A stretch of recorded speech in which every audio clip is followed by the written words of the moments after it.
Hey guys, welcome to a new video. So today we're going to look at a mechanical list which helped take home the win at an OTS event held on the 2nd of March. Now, the video is coming out a bit late, and that's mainly because I'm lazy. No other excuse for it, really. But it does give us some follow-up data for the next 2 weeks, which you can see here. Yes. So you can see it there. We've took home the OTS win, and then we came second 2 more weeks in a row, and losing out to a voiceless voice, which I haven't played before. Now I know kind of how to play around it. And then we lost out to a Dragon Link Bestial Horse package. King Sark just kind of really destroys the deck with that non-targeting removal, sadly.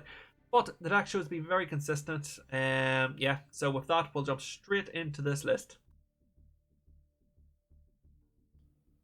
Alright, everyone, let's jump right into it. So we're going to start off with our hand traps. We run 3 Ash Blossom of Joy Springs.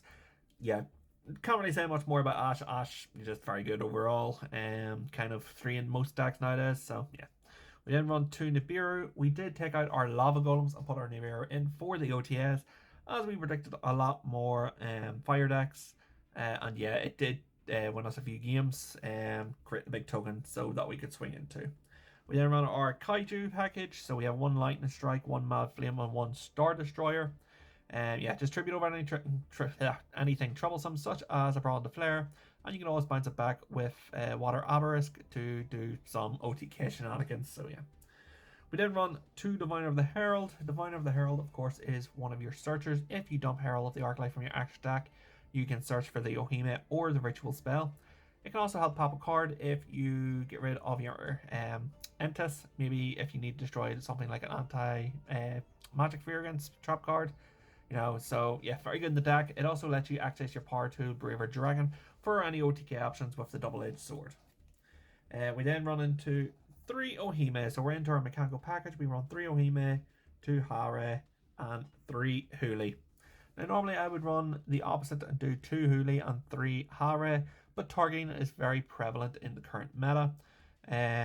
So it just kind of lets it stay alive on board, and your opponent can't target stuff. Think of things like Promethean Princess, your or Flamebird even. Your opponent can't target. So yeah, it's very good in the current format. So we're moving to our spells and traps.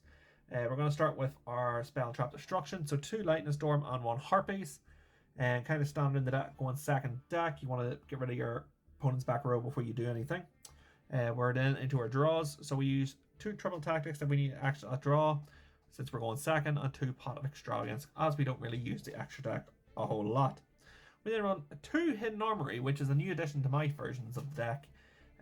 Basically help us search out that double-edged sword to help us search out your Water Obelisks. I did find myself searching out Water Obelisk a lot more than I did a double-edged sword for an OTK. It's also very, very good Ash bait. We then run into our equip spells. So we run 2 of the Fire Dance and 3 Mikanko Water Obelisk. Obelisk being one of the more broken spells in the deck, being able to remove an opponent's monster and to special summon one of your own. Yeah, so very, very good. We're now moving into the one-ofs. So we run 1 Rondo for Snatch Steal. We run 1 Mariash Story for Monster Reborn from our grave. 1 Double-Edged Sword for that OTK. 1 Snatch Steal, surprisingly, because we are a blind going second deck. Snatch Steal is still very, very strong. 1 Axe of the Fools to help just negate anything on board. We can also access it through our Mechanical Rivalry to basically act as an imperm in the deck. We move into our Preparation of Rites. So Preparation of Rites simply lets you search for your Ohime, and is also great Ash fodder if you already have an Ohime in hand. The final spells in the deck then are 1 Mechanical Rivalry to special summon your Ohime, or you can banish it to send a card with Mechanical in the name from your deck to the graveyard.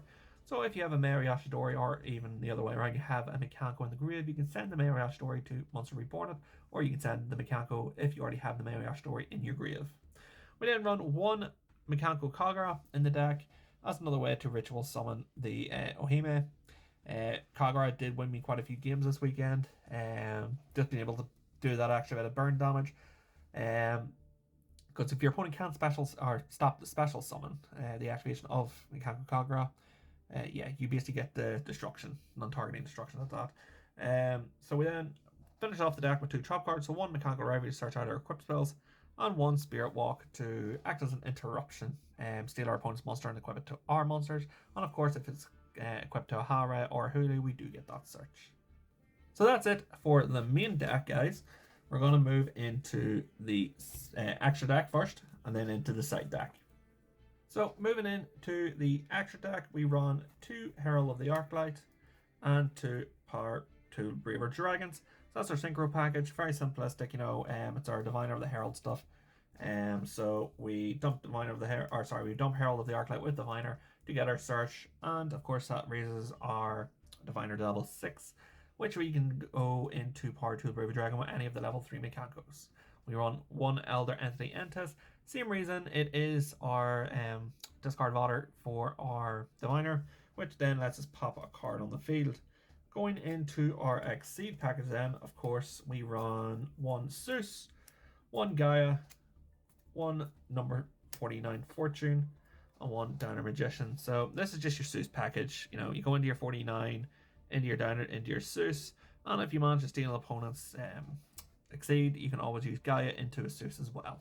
So it's just a simple Zeus package if you need it. Then into our links, we run 1 IP, 1 Hita, and 1 Win. Then we run our Nightmare package, so 1 Nightmare Phoenix, 1 Nightmare Unicorn, and we finish it off with an Appaloosa. Now, if you do have an SP, which I did not, you could always replace the Nightmare Phoenix with the SP. But yeah, sadly I don't have one, so with that then we'll move into the side deck.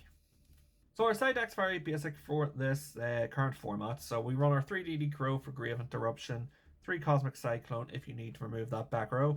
I've been finding myself having to use it a lot on King Sarcophagus, as it does have that non-targeting removal effect. 3 Imperm for more interruption, and of course our 3 Droll and Lock. Now this leaves us with 3 spots left in the deck on which we run one ofs. So first off we run 1 There Can Be Only One. So with the Mikankos being all different typing, we can run this card very well. We run 1 Angelic Ring. If we want to go first, we can set up that spell negation, which really helped me in my game 1 at the OTS, where we played against that Horus Tearlament deck. Basically, we stopped the polymerization with this, activating Mechanical Rivalry into this to stop a polymerization, which kind of left the opponent dead on board. And of course, we run our 1 Metal Silver Armor to turn off targeting when it is equipped to Huli. This card basically won most of my matches on Saturday, just turning off that targeting. The opponent couldn't really respond to anything, and yeah, we just kind of won in the follow-up turn. So with the deck list out of the way, guys, I want to do a quick strategy guide. Now, very strange saying that for Mikanko point, you want to tribute monsters with Kaiju and attack it. Simple. That works for game 1 and game 1 alone. In game 2, you want to probably still do your blind second plays, but you want to side out some things. Like, you know, if your opponent doesn't have much back row, side out your Lightning Storms, put in your Drolls, etc. Very simplistic things. However, it's the game 3 which is the important game. If you win game 1, lose game 2, in game 3 you want to choose going first.